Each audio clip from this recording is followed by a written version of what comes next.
Isang palang araw po sa ating lahat mga kabisnis. At good morning po sa Luzon, Visayas at Mindanao sa mga kabisnis natin sa ibayong dagat. Kumusta na po kayo dyan mga kabisnis? Sana sa oras na ito nasa mabuti kayong kalagayan dyan. Ano po mga kabisnis? At siyempre po no, mga kapabi mga kabisnis. Ang inyo pong Kuya Damulag Opisyal at lagi pong nagpapasalamat sa inyo na walang kumpay na pagpasalamat ano po mga kabisnis sa inyong tulong at suporta sa aking pamilya. Siyempre sa inyong pag-subscribe ano po mga kabisnis, sa mga sponsor natin yan, sa mga subscriber, sa mga secret viewer yan. At lagi po tayo manalangin ano po mga kabisnis sa araw-araw para mailayo po tayo sa samahan sa ating kapaligiran ano po mga kabisnis. So yun nga po ng mga kapapi mga kabisnis. At pagkatapos na natin na mapanood uli yung vlog ni Junjun patungkol po doon sa 40K na nawala ang kanyang pamagat CCTV reveal. At yun nga po no mga kabisnis, mga kapapi. Tapos na yun yung mga issue na yun na ngayon mabubukas na naman yung mga tapos na nausapin. Kaya nga, sabi nga ng mga viewer natin, nakakasawa na kasi paulit-ulit na lang ano po mga kabisnis. Pero kailangan din na malinawan din talaga ano po mga business kung sino talaga dapat ang kumuha ng 40K na sa likod ng 40K ano po. Sana malaman na rin talaga kung sino ang kumuha ano po mga business. Kasi mahirap din talaga sa katulad sa amin, sa katulad ko na hindi mawala ang pangamba na isang tao na baka si Damulag ang kumuha, baka si Junjun, o si Bay, si Istong, o kaya sino, di ba? Nandoon, ano po mga kabisnes. Kasi hindi po natukoy katulad niya na sinasabi ni Junjun, may tatlong tao na alam niya, tatlong tao na nandoon nakikita sa CCTV, pero hindi niya mabagitin kung sino. Pero ayon sa kanya mismo, ano po mga kabisnes,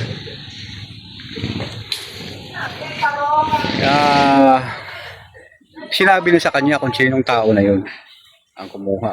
Ano po, patungkol dun sa sinabi ng tao na nagsabi sa kanya na alam kung sino lang kumuha, dapat binigay na para hindi magalinlangan yung mga viewer natin kung sino talaga ang kumuha, para malaman natin kung sino talaga ang kumuha. Ano po, kasi binanggit to sa kanya ayun sa kanya so nasasaktan siya dahil siyempre maraming naman siya pamilya at nababasa ng kanyang mga anak, siyempre masakit sa damdamin yun mga kabisnis. Ganon din po sa akin ano po, kaya sana maintindihan nyo rin po ang kalagayan namin. Yun, kalagayan din ni Junjun at naramdaman ko rin na talagang totoo po ang kanyang mga sinasabi. Ano po? Kaya sana kung mayroon ka rin naman alam yun, bakit hindi mo sinabi? No? Na kung sino talaga ang kumuha. Ngayon, dahil na ngayon nga, naramdaman mo rin pala na masakit ang mapagbintangan na hindi tama. Katulad din yun sa akin na nasaktan ako sa sinasabi mo na gumagawa ko ng kasinungalingan, ako yung ubod ng sinungaling, ako yung gumagawa ng kwento. Masakit din sa akin ang daming kasi may pamilya din ako. No? Sana naunawaan mo rin yun. Yun din ang pinapaliwanag ko sa mga viewer. Kaya pasensya ka na rin na yun kasi sa mga bagay na to na kinasabi kasi siyempre masakit, diba? Masakit na ang pagbintangan, diba? Ayun. Inaalam mo na kung bakit ano kasakit na mo pagbintangan, ano? So, yun nga po ng mga business. Doon sa natukoy na ngayon na tatlo kung sino po yung doon sa CCTV. Siyempre, hindi mo natin maiwasan na mangamba. Ano po, baka mamaya-maya isa ako doon sa suspect kasi ang sinasabi nga dito ni Junjun, nakikita niya daw sa CCTV, tatlo. Sino naman kaya yun? Kasi kasama din ako sa pagtulong ng paghakot eh. Pero hindi ako kasama doon sa paglinis sa loob. Naghakot lang ako. Ano po. Pero si Papaya, ano po mga business, si Bay Papaya, huli na rin po na nakatulong yun sa paghakot. Kasi yung mga bigat eh. Nandun lang talaga halos sa labas si Bay. Wala po talaga si Papaya doon. Mga business. Kasi medyo malayo talaga siya. So kami ang naghakot noon na sila ni Daryl, sila ni Vincent, ano. Ayun kasi si Istong po ng mga kapapi, mga business nung naghakot din po. Nung una silang naghakot. Kaya hindi ko po alam kung ano po ang nangyari, kung bakit may tatlong tao dun sa CCTV na nakita. So hindi natin maiwasan, hindi natin mangamba nga baka kasama ako dun. Dapat binanggit na nila para malaman na, magkakaalaman na kung sino po. Ano po? Kasi mahirap po yung puro haka-haka lang. Kung bakit totoo, kung totoo na may sinabi, bakit hindi na sinabi kung sino? Ano po? Bakit kailangan pa tayo ulit paghintayin kung sino? At para malaman ng tao kung sino talaga. Yun, nabanggit pa rin yun. Binanggit daw sa kanya na kilala. Ito yung tao na ito yung kumuha. Ibig sabihin, kilala ni Junjun kasi sinabi sa kanya ang pangalan. Di ba? Yun, panoorin niyo po sa kanyang vlog. Ngayon, 10 hours ago, na panood ko, yung CCTV reveal. Yun, sa patungkol sa 40T na nawala. Naungkat na naman, ano po mga ka-business. So, dapat hindi na ito dapat kasi paulit-ulit na lang kasi yun nga po ng mga kabis, mga kapapi, mga business kung papansinin talaga natin yung mga bagay na yun, nakakasawa na, ano po, at hindi na maganda ang epekto sa mga viewer. Ang dapat ang pinapukusan ng mga ganitong nagwa-vlog, dapat doon sa mga pagtulong, ano po, hindi siya ganitong mga chismisan, mga puro problema.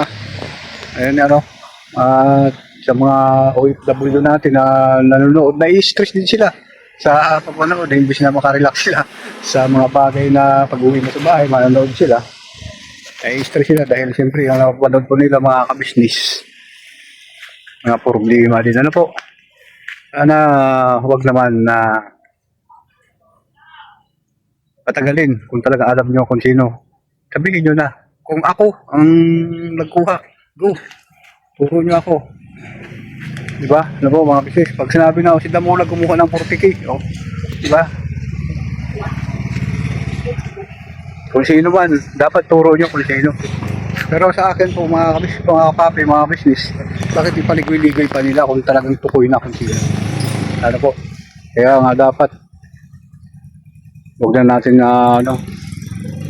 para malaman na talaga kung sino ang kumuha at kung sino ang nasa likod na yon, kung bakit nila binibiti yung mga viewer natin. At saka humahaba ang mga ganitong usapan mga kabisnis, kasi ako nangangamba din po ako mga kabisnis na siyempre kasama po ako doon.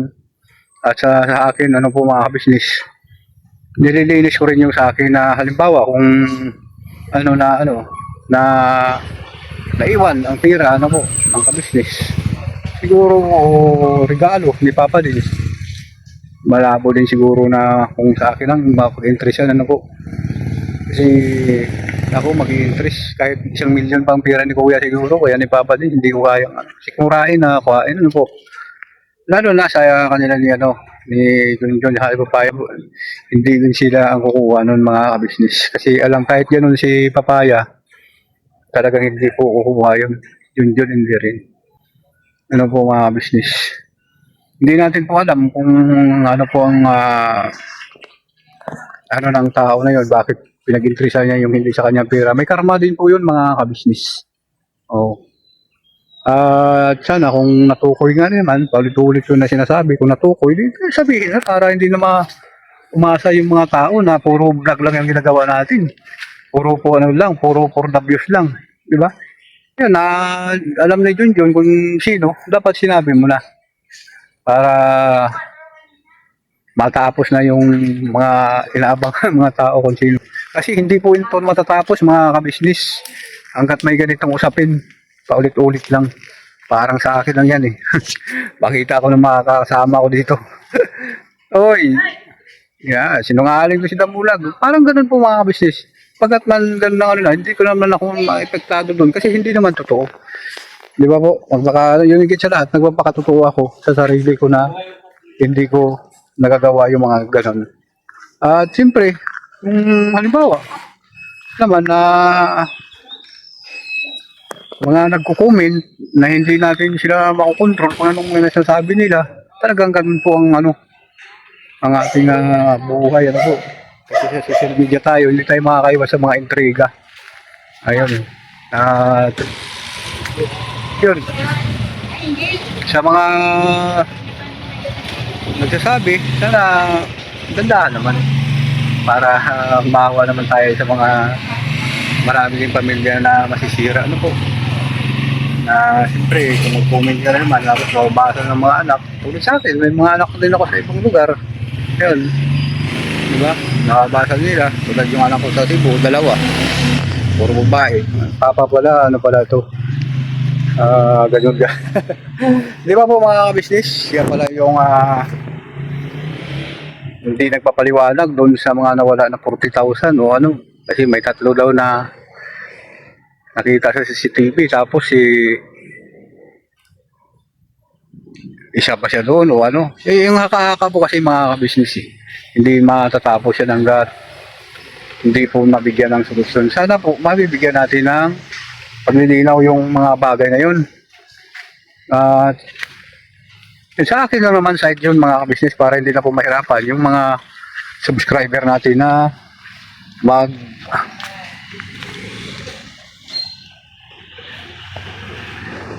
tantay kung sino talaga. Siyempre, ang sa akin naman na side ano po mga kabisnes, dapat kung sino naman ang kumuha, napakatotoo na sana. Para wala nang issue, wala nang gulo, wala nang madamay.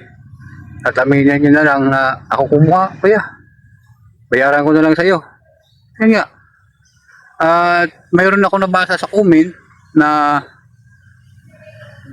may ano daw, may tawag nito. May nagsabi na daw na nag-usap na sila ni kuya na babayaran niya na lang kasi wag na daw ibunyag kasi nakakahiya. Iwag ko sa comment, ano po mga kabisnes. Comment lang naman. At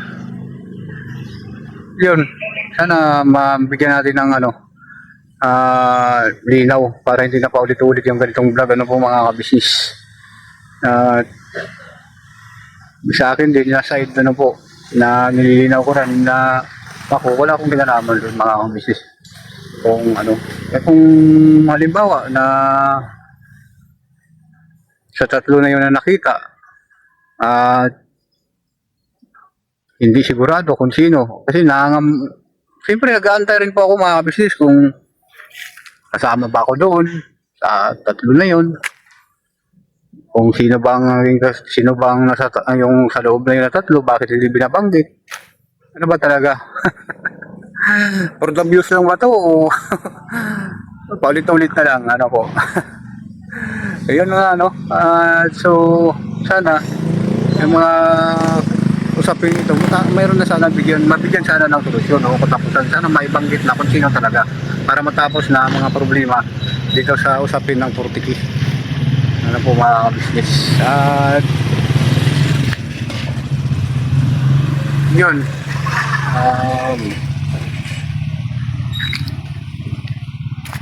sana naman yung mga nasasaktan ano, business natin sa bawat isa mayroong mga viewer dapat maintindihan naman, nawaan kung bakit pabalik-balik yung isang bagay para malinawan ano po.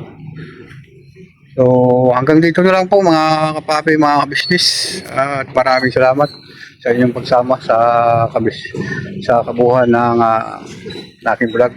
At siyempre maraming salamat sa inyong pagtulong at suporta sa Kabisnes Official, Papa Dins TV at Mrs. KB Official. Siyempre sa inyong Kuya Damulag Official. Lubos na lang po sa salamat at bumabati po sa inyong lahat na walang kumpay. Ano po mga kabisnis. Thank you very much sa mga nag-subscribe at tumulong sa mga pag-unawa sa aming mga kalagayan. Ano po mga kabisnis. Nandito lang po. Never say goodbye. Tomorrow is another day. Berbanda naman tayo mga kabisnis.